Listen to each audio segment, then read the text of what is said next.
à finaliser. Quand nous parlons des projets émanant de la réflexion d'Ibrahim Traoré, on peut parler du central nucléaire, des projets imaginaires. On peut parler de la raffinerie d'or qu'il allait déposer la première pierre en 2021 et 2023, pardon, excusez-moi. Mais je vous pose la question, est-ce qu'aujourd'hui vous pouvez nous trouver le site du raffinerie d'or d'Ibrahim Traoré? Et moi, je veux bien voir les images. Je veux bien voir à quel niveau ce projet est. Donc, monsieur, les projets dont vous êtes en train de parler, mais il n'y a rien.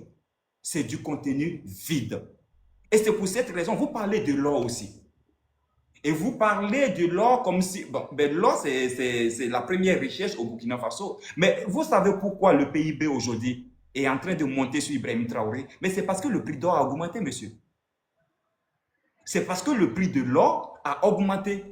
Mais est-ce que sur les autres, ils n'avaient pas juste que l'or comme richesse au Burkina Faso? Ils ne s'accrochaient pas uniquement qu'à l'or. Il y avait d'autres activités qui ramenaient de l'argent, qui permettaient au PIB du Burkina Faso d'être stable. Mais aujourd'hui, pourquoi Ibrahim Traoré s'accroche à l'or seulement? Mais c'est parce que les zones dans l'insécurité, les populations n'arrivent plus à cultiver. Les gens n'arrivent même plus à faire le champ de riz. Les gens n'arrivent même plus à faire du maïs. Pourquoi? Parce que l'insécurité est grandissante dans ces zones-là. Pourquoi vous n'en parlez pas? Et vous parlez de l'or. Même les sites d'or aujourd'hui au Burkina Faso, est-ce que vous savez combien de sites d'or nous avons? Est-ce que vous savez aujourd'hui combien sont ces sites d'or? L'État burkinabé n'a pas le contrôle dessus.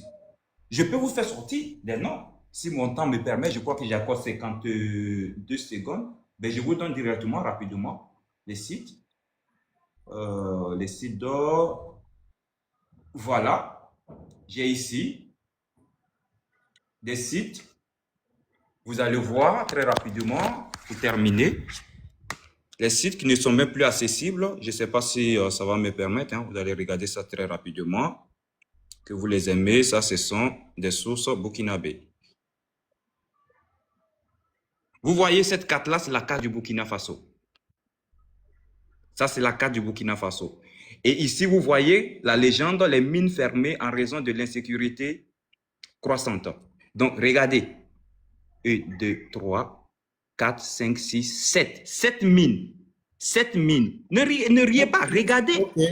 Isso, on est arrivé à terre. Merci beaucoup, j'ai fait mon micro. On va lui accorder 10 minutes, monsieur l'éducation, pour que tu puisses véhiculer tous tes messages, tout ce que tu veux. Tu peux déconstruire ou tu peux construire. Nous, on veut comprendre. On ne soutient personne, on veut comprendre. C'est tout.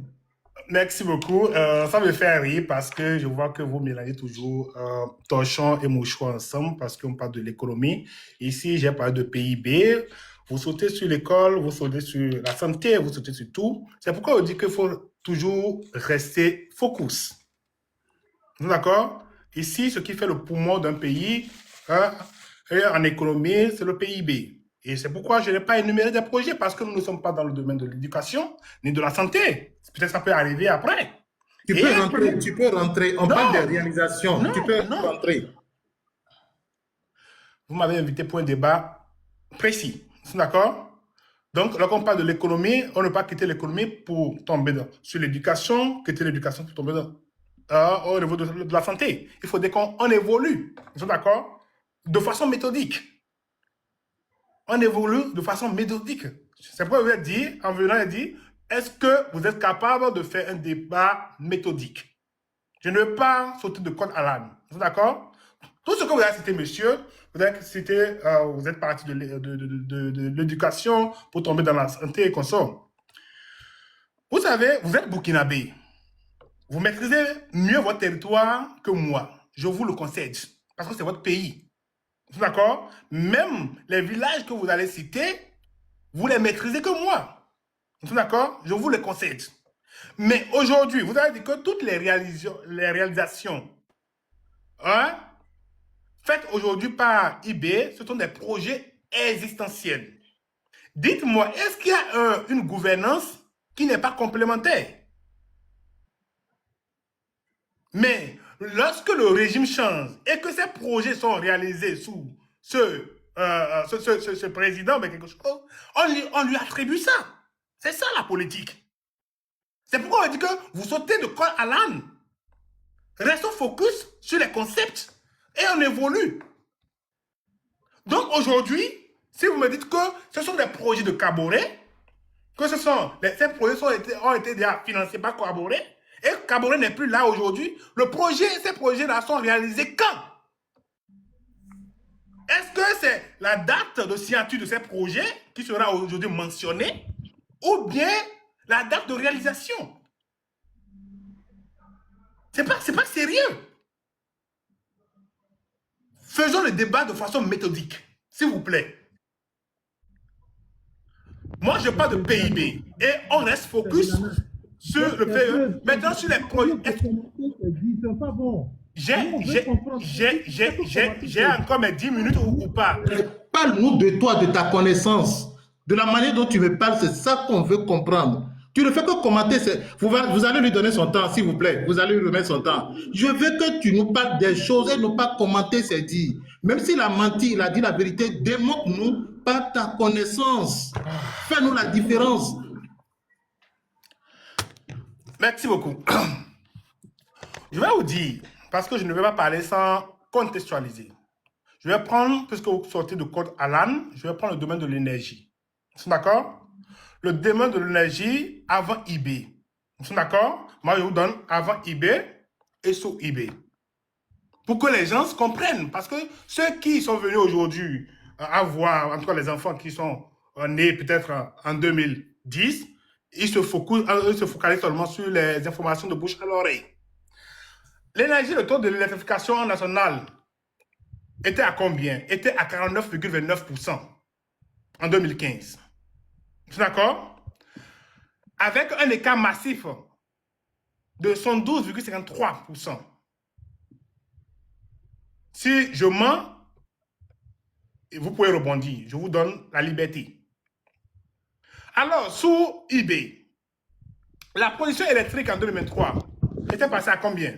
À 1135 watts. Comment dit-on? En juillet 2026, il y a l'inauguration d'une centrale thermique d'urgence de 50 MW avec 50 MW énoncés pour compléter le projet. Ce qui a été inauguré il y a cela quelques jours. Au moins, on a vu les images. C'est récentes. Le projet de Barak, que les gens ont fait la doléance depuis l'indépendance, qui n'ont jamais été réalisés. J'ai vu les témoignages, en tout cas des dignitaires de cette région, a été réalisé. Ils ont fait la demande quand? En 2025. Mais en 2026, ça a été réalisé. Entre quelqu'un qui écoute, qui ne réagit pas, et quelqu'un qui écoute, qui ne réagit pas, et quelqu'un qui fait semblant d'écouter et passe à l'acte. C'est pas formidable, ça? Au niveau de comment dit-on? Au niveau social. Quelle était la situation? Parce que vous avez toujours fonctionné sur les écoles. Je vais regrouper ces thèmes-là. L'éducation. Hein? Quelle était la situation avant eBay? Combien d'écoles étaient faites? Vous avez dit que vous me mettez en défi de vous citer des écoles qui ont été construites par eBay. Et je vous l'ai dit, je vous les concède. Je ne peux pas vous citer des écoles parce que je ne suis pas burkinabé, je ne suis pas de la région, mais si je dois me fier des informations que j'ai à m'apporter, je peux quand même affirmer qu'il y a beaucoup d'améliorations au niveau de l'éducation. Vous êtes d'accord? Au niveau de l'éducation, en 2022, environ 13,60% de structures éducatives du Burkina Faso étaient à 3405 établissements. Si c'est un mensonge, vous pouvez me démanteler. Je vous le concède. Il y a 525 249 élèves et 15 441 enseignants qui avaient perdu le chemin de l'école. Vous êtes d'accord? Mais sur eBay, plus de 2500 écoles réouvertes en 24 mois. Environ 490 000 élèves réinscrits selon le ministère de l'Éducation et relayés par l'Agence de l'information du Burkina Faso, AIB, en 2024. C'est les sources que je vous donne. Si je mens, vous pouvez lire. Pour que ceux qui sont sur les chats ne lisent pas, autant pour moi, il faut lire également le rapport de l'UNESCO 2025-2026 sur l'état du Burkina Faso. Puisque vous avez pour l'habitude de citer les sources internationales, je vous le conseille également. Alors, une zone où les enseignants reviennent au quotidien, après fermeture de plusieurs mois, de plusieurs années, qui reviennent sur leur lieu d'éducation, ça prouve qu'il y a quelque chose qui s'améliore.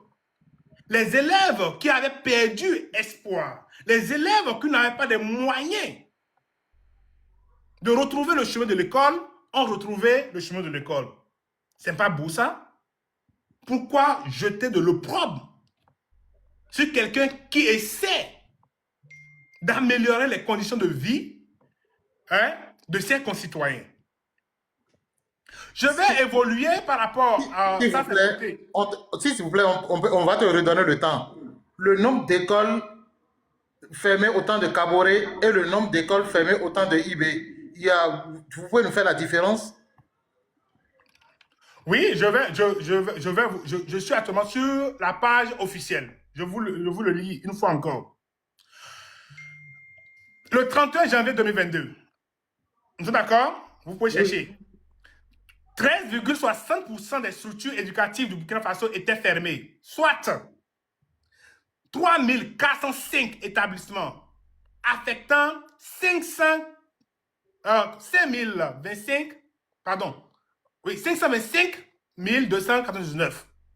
Ça, c'est avant IB. Cherchez sur le site officiel de l'éducation. Je peux avancer? C'est noté? Oui, au plaisir. Au plaisir, Okay. au plaisir. Autant de IB. Vous êtes d'accord? Plus de 2500 écoles réouvertes. Je vous donne les sources, vous pouvez vérifier. Avec environ 490 000 élèves réinscrits selon le ministère de l'Éducation. Ce sont les sources que je vous donne pour que vous aussi, vous pouvez. Je n'invente rien. Tous les arguments que je donne, je me base sur des sources. Des sources nationales, pas sources étrangères. On est d'accord? Donc, je disais tantôt, pour certains enfants qui avaient perdu l'espoir de retrouver le chemin de l'école et que ces écoles ont été réouvertes, c'est un espoir national à féliciter. Oui. Tout à fait normal. Donc aujourd'hui, si vous méprisez, vous dites que non, le monsieur ne fait rien et qu'il y a plus d'attentats, moi je vous le concède. Parce que on ne peut pas prétendre être souverain sans payer le prix. Et toute révolution, il y a toujours de ça qui coule. La lutte d'aujourd'hui, ce n'est pas la lutte de eBay. Ce n'est pas la lutte de ceux qui sont au pouvoir aujourd'hui. Ce n'est pas la lutte de vous et moi. Mais plutôt la lutte des générations futures. Si nos parents avaient été, excusez-moi, conscients pour faire la lutte à notre place et nos aïeux n'étaient pas vendus, on ne serait pas aujourd'hui vus comme les sous-hommes. On ne serait pas maltraités partout où nous sommes aujourd'hui. On ne serait pas là aujourd'hui. Aujourd'hui, lorsque vous apparaissez, lorsque le blanc, on pose un blanc, vous êtes là. Bien que on voit la différence. Et pourquoi ne pas encourager celui qui se bat quotidiennement pour que notre dignité soit restaurée? Moi, ça m'étonne. Alors, au niveau de la santé, puisque vous êtes, c'est votre domaine, en 2022, monsieur, ça c'est votre domaine. En 2022, 532 formations sanitaires, soit 37,2 étaient fermées. Si je mens, si ce sont des sources mensongère, mensongère, il faut me le dire. Août 2022, 564 formations sanitaires, soit 39%, étaient également fermées dans 8 régions de Burkina Faso. Ça, ce sont des sources que j'ai puisées au niveau de CONASU, décembre 2022. Si je mens, vous pouvez le dire. Alors, sur eBay, 31 décembre 2023, le pays comptait encore 485 structures sanitaires fermées, saccagées ou fonctionnaient à minima, selon la source que j'ai consultée, DG ECO. Mais aujourd'hui, le bilan de 2024, ou bien du ministre de 2025, de Kouagoudou, il y a aujourd'hui plus de 20 nouveaux CSPS construits, dont 23 CSPS modernisés dans 8 postes, qui sont aujourd'hui opérationnels. Sûrement, il faut le dire, c'est un débat contradictoire. 3 juillet 2024, adoption de l'initiative présidentielle pour la santé prévoyant la transformation de 55 CSPS. C'est pas beau ça? Donc déjà, et personne ne peut garantir qu'aujourd'hui, ces projets seront réalisés par eBay avant qu'il ne quitte le pouvoir. Donc ça veut dire que celui qui va venir après peut en profiter de ces projets. Donc, c'est pour vous dire qu'aujourd'hui, un État n'est pas linéaire, mais évolutif. Je vous remercie.